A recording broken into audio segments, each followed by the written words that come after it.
I grinned as I parked my truck, wondering if Angie would be surprised that I was home early. I wasn't done with the repair, but it needed parts. Parts I had in stock in my shed. The job was 75 miles away, and normally I would have stayed until finished. But when I ordered the part I needed, I found it would be a 3-day wait. The farmer couldn't let his threshing machine stand idle that long, and I made repairs like this often, so I fabricated a few at a time. If I went and got it, the owner saved at least 2 days, and when you're farming and it comes to harvest, time was money, and he offered another $200 when I told him I knew where I could get the part. I never told him I made it because technically, while it wasn't illegal, it was frowned on, and I had a good relationship with my suppliers. I had come in off the farm road, pulling up to my service building. Smiling, I parked my truck, but it turned to a frown when I saw the vehicles. A flashy, vintage Mercedes convertible with the top down and a black SUV.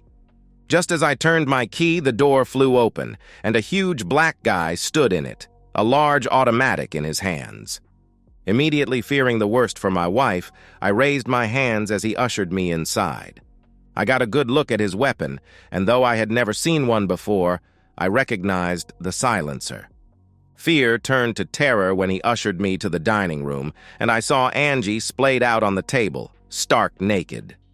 A small man was there, also naked, her juices still glistening on his banana. He grinned. "You're not supposed to be here, but now's as good a time as any to share the news. The woman loves being with me, and I'm taking her home. We've been intimate for about 8 months now, and it was really convenient that you traveled so much." "What? Why? Angie?" I asked. She sat up, grinning. "You spoiled the plan, damn it. I was letting his cum slide out right in front of where you sit, so even though I'm gone and you'd never know, you'd be eating over his contains. The why? He's rich and powerful and gives me anything I want. Of course, I had to leave most of it at his house, but now that you know, expect to see me in designer dresses in court, maybe even a fur coat depending on how long it takes." Small man was grinning. "Here's the deal. This is a nice place, so she gets it in the divorce.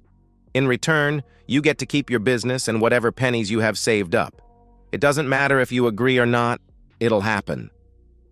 My house sat on 35 acres, all that was left of the big farm my great-great-grandfather had purchased before there was even a state here. I finally found my tongue. "Over my dead body." "Oh, you've chosen Plan B. I'll give you one more chance. Jerome, convince the man." The man answered. Jerome was probably 6'5" of bulging muscles, and he was grinning. "Gotcha, boss. I won't break anything on his right hand so he can sign." "Good idea. If he gives you any kind of fight, shoot him.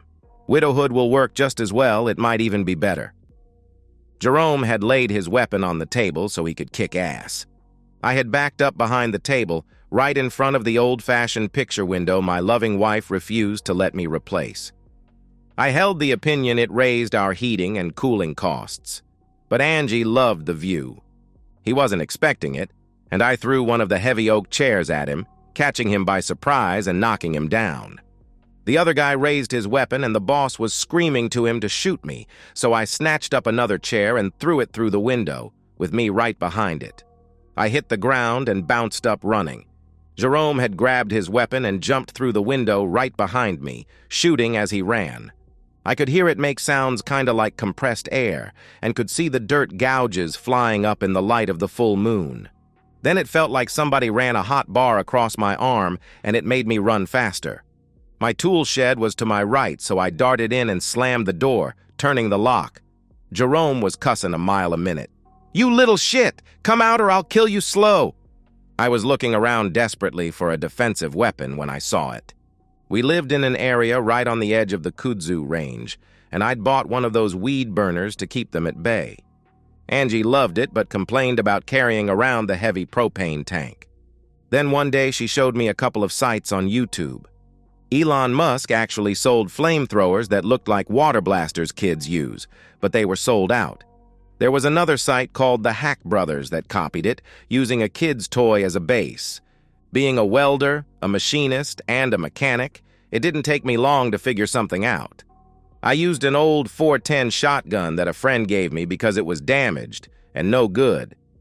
I bought the parts, running a metal pipe up the barrel, then installing a burner head I'd modified until with a twist, it could go from a flame about 6 inches around to one a fourth that. A side effect was when it was turned down, it shot 3 times as far. It was rated at 3,400 degrees at full volume, and I figured it did about 4,000 when it was choked down. I put an adapter on to convert it to be able to run off the small cylinders campers used for stoves and lanterns. A full tank would last about 15 minutes, and I removed the trigger and replaced it with a high-powered igniter because the standard would choke down if you tried to ignite it with the valve wide open. The valve was right in front of the trigger guard. A flick of a finger opened it. Angie loved it, named it the Blaster, and here it was. I managed to screw a new cylinder on while he beat on the door, then reached up and unlocked it, just as he slammed it with his shoulder. He fell inside, scrambling up, pistol in hand, looking for me. When he saw me, the blaster was about 18 inches from his face. His last vision on this earth was the flame blossoming. When you get hit in the face with 3,000 degrees of heat at that range, bad things happen. Your eyeballs melt instantly, and your nose is charred down to cartilage. Your lips are burned off, and your tongue looks like a bratwurst left on the grill too long. The flame travels down your throat, searing your lungs. You flop on the ground, making strangled, gacking noises, in extreme pain, I imagine, until you die. Not that I cared, but I dragged him out of the shed because his clothes were on fire. I looked at the misshapen lump on top of his shoulders and remembered the sneer on his face as he was going to attack me. Fuck him. He probably got what he deserved, and I wondered how many other husbands had experienced pain at his hand. My adrenaline was still pumping, and now I was angry. Very angry. I picked up the blaster and the pistol, checking the magazine. 3 bullets left. Then it occurred to me he would not travel without a reload and found 2 magazines in his belt. I slammed a full one in, racking the slide as I walked towards the house. I didn't have a plan, but as I went by the little sports car, I had an idea. One long spray with the blaster had it on fire. Even the tires were burning. I waited by the door, waiting for them to notice. 3 minutes later, there were shouts and screams, and his other goon opened the door and was immediately shot in the face twice before he fell, deader than my marriage. I shoved the pistol in my belt and walked into the dining room. Angie must have embraced a nudist lifestyle because she was still naked, as was Asshole. He had a small automatic in his hand, but before he could bring it to bear, I gave him a shot with the blaster, right in the groin. He was incinerated from the top of his thighs to the bottom of his stomach. I'd never heard anyone scream that loud, and he twirled around, looking for... I have no idea. He still had hold of the pistol, and was emptying the magazine randomly. 2 rounds managed to find Angie. 1 to the head, the other to her crotch. She was dead before she hit the ground. This wasn't what I had in mind at all, but I didn't have time to deal with it. Instead, I focused on the asshole. He still held the pistol, more from instinct than anything else, but it was empty. The last thing he saw in this world was the bloom of fire as I gave him a 3-second blast to the face. It took him about 5 minutes to die. Exhausted, I started to sit down when I realized the house was on fire. It seemed I hit the curtains, and they went up in flames. My old house had interior boards made of heart pine that I had sanded down and stained. My insurance agent told me it added $5,000 in value, but that wasn't the point. The stained wood caught fire pretty quickly. I realized this could solve a lot of my problems, and I ran out past the burning car, threw the dead guy in a wheelbarrow, and rolled him up to the door, tilting it and dumping him beside his partner. I ran back to the shed, shut the door, jumped in my truck, and drove away, slowly, going out the same way I came in. Just before I got out of sight, there was an explosion, and a ball of fire shot into the sky, so the fire must have reached the gas tank of the car. As soon as I hit the main highway, I sped up, without passing a soul for 10 miles. An hour and a half later, I pulled into the little mom and pop motel I was staying at and went into my room. Then the shakes hit, as well as the regrets. I'd killed 3 people and was responsible for the death of my wife. I didn't sleep the rest of the night, but when dawn broke, I showered, walked to the diner next door, and managed a small breakfast. The farmer was surprised to find me in the field so early, and I told him I discovered I already had the part in the truck. 2 hours later, it was up and running, and I watched for half an hour to see if it was going to hold up. I knew it would be bad, but it was still a shock. All that was left of my home were 2 chimneys and a third of my back porch wall. The cops, the coroner, and people who showed no uniform but had "cop" written all over them watched me pull up. One deputy walked up slowly. I'd gone to school with Hal, we'd got drunk together for the first time when we were 16, double-dated, and I was even an usher at his wedding. "What the hell happened?" "I'm sorry, dude. It was almost gone when we got here and there was nothing the fire department could do," he replied. "Where's Angie?" I asked. He put his hand on my shoulder. "She was inside. We're waiting for the hot spots to go away so we can recover the bodies." "Bodies?" I asked shockingly. "Yeah, she wasn't alone. At least 3 more. And before you ask, we have no idea what's going on," he replied. I looked past him, noticing the 2 burned-out husks in the front and 2 more behind in what was the living room. It all caught up with me, the deaths, the betrayal, being awake for 40 hours straight, and I passed out. I came to on a gurney with an IV in my arm. The EMTs were also friends. It was hard not to know everyone in a small community, and Cherry put her hand on my chest. "Lay still, honey. You went into shock, so we're taking you to the hospital for observation, and they'll probably keep you overnight." "What happened?" I asked. Cherry grimaced. "I don't know. We've never worked a scene like this, and I hope I never do again. The only reason we were here to start with was to haul the bodies to the morgue." She realized what she had said and put her hand to her mouth. "I'm so sorry, Johnny. Let's get you on the bus." I was admitted, checked over pretty thoroughly, and given a small shot that knocked me out for 11 hours. When I woke, some kind of alarm went off, and a pair of nurses and a doctor came in immediately. They put me through a set of small physical and mental exercises and declared me fit. "How soon can I get out of here?" I asked. The doctor grinned. "In a hurry? The kitchen is featuring meatloaf tonight, and I know you don't want to miss that. Seriously, we'll check you again in 5 more hours, and unless something unforeseen comes to light, you can leave then." The nurse stayed behind. "Do you feel up to visitors?" "Who knows I'm here?" I asked. "Everybody in the county, and probably the state. A burned-down house with 4 dead bodies tends to make the news. Hal, the deputy, 3 guys from the SBI, and 2 guys who won't say but have Fed written all over them, and your family.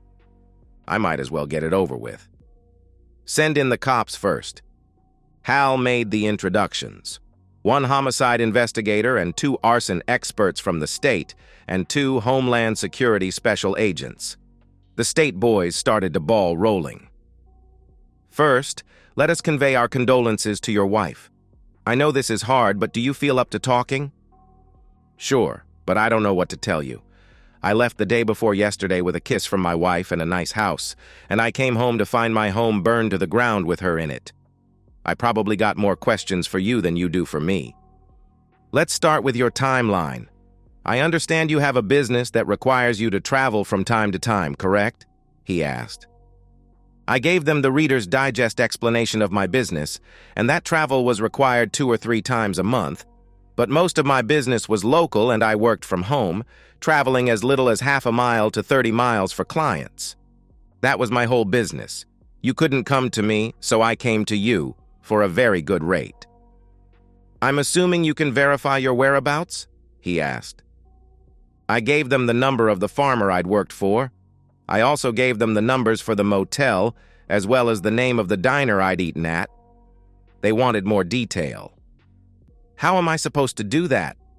I went to the job. I did the job, ate at the diner, slept at the motel. I'm sure they can give you a better timeline than I can. Do I need a lawyer? Am I accused of anything? My wife is lying in the morgue, for God's sake. One of the feds spoke up. No one is suspecting you of anything as yet. If you feel you need a lawyer, we'll stop and make it more formal. Judging from your reaction, there's a lot more at play here than you realize. We'll have all the bodies identified by tomorrow, but we got a lot of information from running the tags. Once we get verification, we'll proceed. My blood pressure spiked, alarms went off, and the nurse threw them all out. Hal showed up by himself the next morning, picking me up and taking me to the station, where I was interviewed again.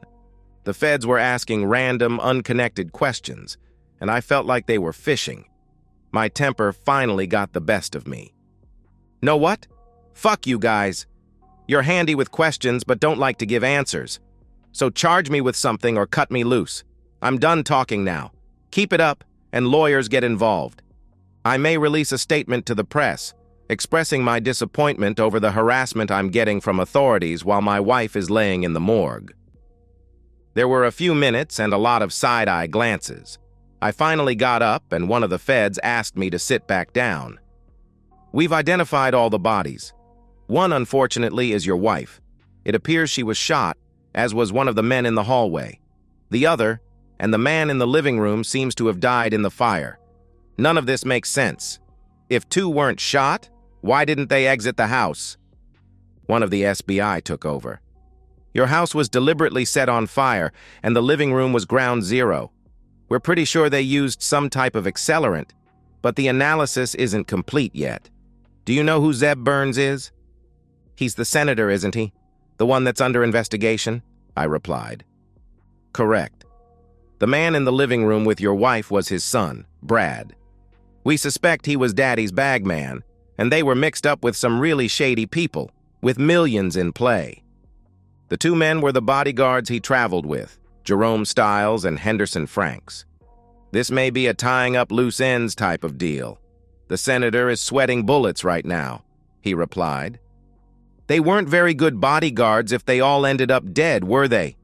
Now that you know who they are, can you find out why they were at my house? I never heard of any of them except the politician, I answered. The Fed grimaced. It seems your wife was having an affair with Brad Burns. We have a few surveillance photos of them together from 2 weeks ago, at the Excelsior. I sighed. I'd say that's a damn lie, but you got proof, so I'll accept that. Any idea how it started? No, but your wife was a very pretty woman, and he seemed to have a knack with the ladies. As far as them being at your house, it could have been just a tryst, or something more serious, he replied. Describe serious, I asked. We have the senator's personal assistant and his son discussing looking for somewhere away from prying eyes, and you're about as isolated as it gets. No close neighbors, surrounded by woodland and fields, with limited avenues of access, he replied. A thought hit me. Do you suspect me of being in on something with them? That's an open question. Were you? He replied. I stood up. I'm done talking now. I don't want to deal with this shit right now. How soon can I claim the body of my wife for burial? Hal looked uncertain, but one of the state guys said they'd be done with their examination by tomorrow. They asked me to stay and continue the conversation, but I had all I could stand. I'm leaving now. I don't like where these discussions are going, and while I've done nothing wrong, I think going forward there will be legal representation, and you can coordinate with whoever I chose on how and when further interviews are scheduled, I replied. I walked out to see Angie's sister and mother waiting for me. Mom launched herself into my arms and sobbed, while Gail held back. I needed to have a private conversation with her, soon. I consoled her, not crying, putting it off to numbness. But after discovering her cheating, I found I had no feelings for Angie, not anymore. We rode to the funeral home, and I let Mom pick out the coffin and the flowers, telling them we'd call when they collect the body. The casket would be closed because there would be nothing to view except for a charred piece of meat. They wouldn't be able to embalm her, and the director got me to the side and explained they would be keeping her frozen until right before the service, and especially seal the casket due to possible smell. I nodded, signed what I needed to sign, and left. I had a friend in real estate, and she found me a little garage apartment that would suit my needs. I'd still work out of the farm, none of the buildings burned. They put the car fire as caused by the heat of the house.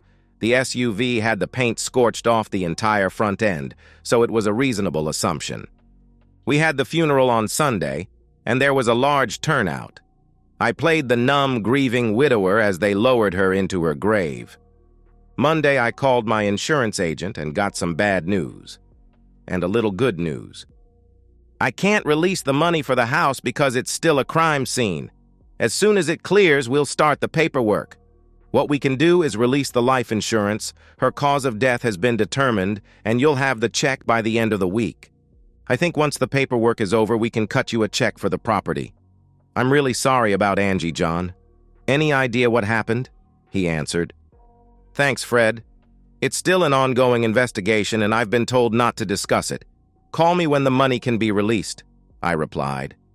Then I went to see Gail. I looked her in the eye. Tell me the truth, Gail.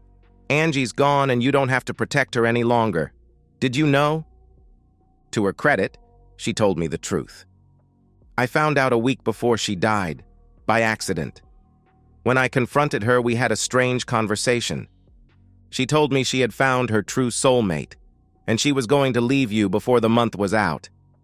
Angie told me she was trying to find a way to keep the house, and for the first time in the conversation I laughed, telling her no judge in the state would give it to her, and besides, I reminded her of the prenuptial agreement to split everything down the middle except the property.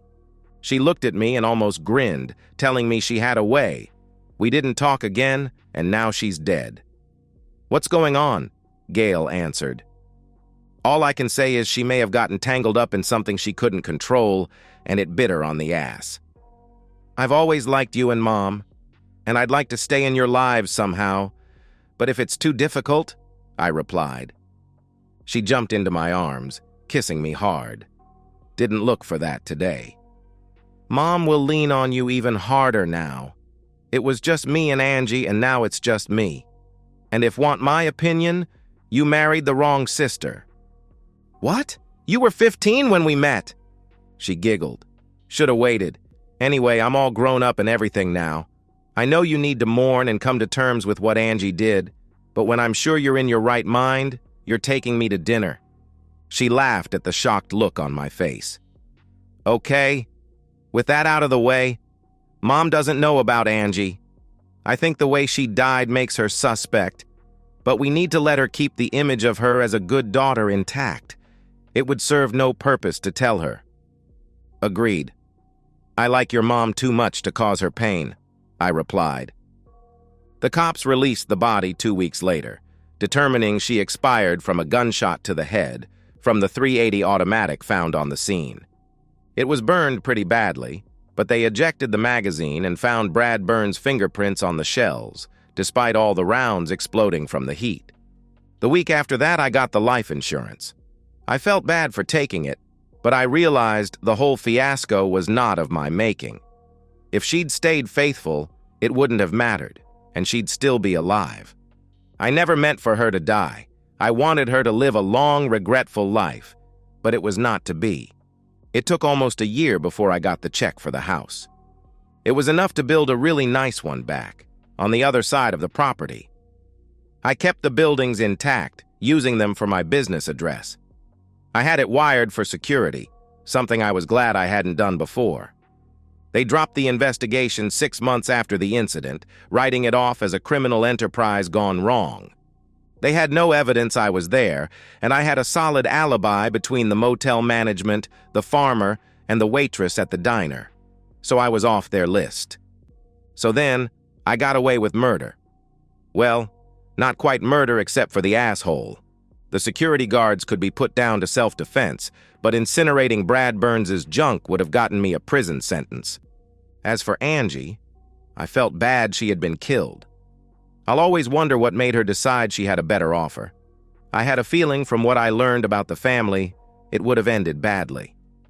The senator finally got caught with his finger in the cookie jar. He resigned, leaving his party to scramble to find a replacement 4 months before the election. His party lost the seat by a big margin. Hal came by one day to tell me a bunch of teens in the area were creating mischief, telling me to keep an eye out and keep the cameras on since I was gone a lot. He caught me on weed patrol. I had managed to beat the kudzu back to my property line, and I checked it every 2 weeks. My dad used to say, "Rust never sleeps, kudzu always creeps." He admired the blaster. I'd made a few improvements, the biggest being a spare trigger in front. If you pulled it, the gas came on instantly, without having to turn a valve. I'd also refined the nozzle until it could reduce to a 3/4-inch beam. It would go through a piece of 1/4-inch metal if it were close enough in about 30 seconds. If it was steel, it took longer. Of course, Dale had to use it, grinning as the flames leaped out. "Man, you could sure He stopped, stared at me, and grinned before he handed it back to me. "You ought to get that patented. You could make a lick. Remember to keep those cameras on."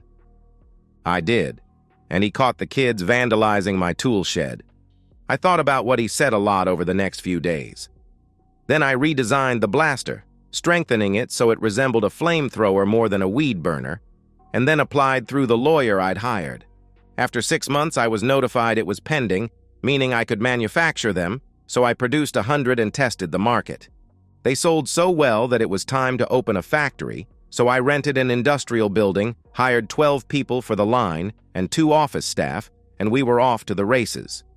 We were assembling roughly 35 a day and had an 8-month-long backlog. I was exhausted and went into the office complaining. My office staff grinned. "I told you it was going to happen. It's time to turn your lawyers loose and talk to some of the big boys that have been sniffing around. You don't need to sell it, just make a licensing agreement to protect yourself." Gail laughed. "Mom's right. Want me to call Jack?" "Yeah," I replied. 9 months later, we had a deal worked out where I got a pretty hefty percentage off everyone manufactured. We covered our asses, marking every box with a warning, intended for home and agricultural use only. It was a really detailed disclaimer, in print large enough to read easily. Production took off as the interest grew, and now you can find it in every home improvement store, hardware store, and online.